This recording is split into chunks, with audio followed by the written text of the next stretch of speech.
Hello ನಮಸ್ಕಾರ. ನೀವೇನಾದರೂ ರಾತ್ರಿ ಲೇಟ್ ನೈಟ್ ಆಗಿ ಬರೀ ಫ್ರೂಟ್ಸ್ಗಳನ್ನು ತಗೋತಿದ್ರೆ ತಗೊಳ್ಳೋದಕ್ಕೆ ಹೋಗಬಾರ್ದು. ಅದರಿಂದ ವೇಟ್ ಗೇನ್ ಆಗೋ ಚಾನ್ಸಸ್ ಇರುತ್ತೆ. ಆ್ಯಕ್ಚುಲಿ ಆಯುರ್ವೇದ ಪ್ರಕಾರ ಲೇಟ್ ನೈಟ್ ಆಗಿ ಫ್ರೂಟ್ಸ್ಗಳನ್ನು ತಗೋಬಾರ್ದು. 4 ಗಂಟೆ ಆದಮೇಲೆ ಈವನ್ ಸನ್ಸೆಟ್ ಆದಮೇಲೂ ಕೂಡ ನಾವು ಫ್ರೂಟ್ಸ್ಗಳನ್ನು ತಗೊಳ್ಳೋದಕ್ಕೆ ಹೋಗಬಾರ್ದು. ಯಾಕಪ್ಪ ಅಂತಂದರೆ ಆಲ್ರೆಡಿ ನಮ್ಮ ಬಾಡಿ ಏನಾಗಿರುತ್ತೆ ಅಂತಂದರೆ ಕಫ ಫೇಸಲ್ಲಿ ಎಂಟರ್ ಆಗಿಬಿಟ್ಟಿರುತ್ತೆ. ಸೊ ಫ್ರೂಟ್ಸ್ ಕೂಡ ನ್ಯಾಚುರಲಿ ಏನಿರ್ತವೆ ಕೋಲ್ಡ್ ಆಗಿರ್ತವೆ, ಕೂಲಿಂಗ್ ನೇಚರ್ದಲ್ಲಿ ಇರ್ತವೆ. ಈವನ್ ಕ್ಲೈಮೇಟ್ ಕೂಡ ಕೋಲ್ಡ್ ಆಗಿರುತ್ತೆ. ಸೊ ಆ ಟೈಮಲ್ಲಿ ನಾವು ಫ್ರೂಟ್ಸ್ಗಳನ್ನು ತಗೊಳ್ಳೋದ್ರಿಂದ ಮ್ಯೂಕಸ್ ಫಾರ್ಮೇಷನ್ಗೆ ಹೆಲ್ಪ್ಫುಲ್ ಮಾಡ್ದಂಗೆ ಆಗುತ್ತೆ. ಅದರಿಂದ ಏನಾಗುತ್ತೆ, ರೆಸ್ಪಿರೇಟರಿ ಕಂಜೆಷನ್ ಆಗುತ್ತೆ.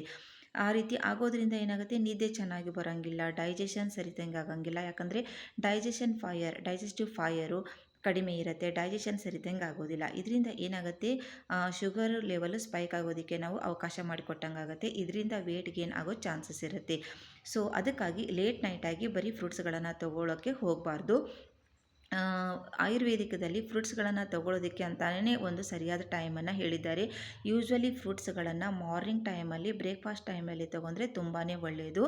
ಅದು ಹೆಲ್ತಿಗೆ ನಮಗೆ ಬೆನಿಫಿಟ್ ಸಿಗೋದಕ್ಕೆ ತುಂಬಾ ಹೆಲ್ಪ್ಫುಲ್ ಆಗುತ್ತೆ. ಲೇಟ್ ನೈಟ್ ತಗೊಳ್ಳೋದ್ರಿಂದ ಸಾಕಷ್ಟು ಪ್ರಾಬ್ಲಮ್ಗಳ ಕ್ರಿಯೇಟ್ ಆಗ್ತವೆ ಮತ್ತು ವೇಟ್ ಗೇನ್ ಆಗೋದಕ್ಕೂ ಒಂದು ಕಾರಣ ಆಗುತ್ತೆ. ಸೊ ಇದನ್ನು ನಿಮ್ಮ ಫ್ರೆಂಡ್ಸ್ಗೂ ಕೂಡ ಶೇರ್ ಮಾಡಿ. Thank you.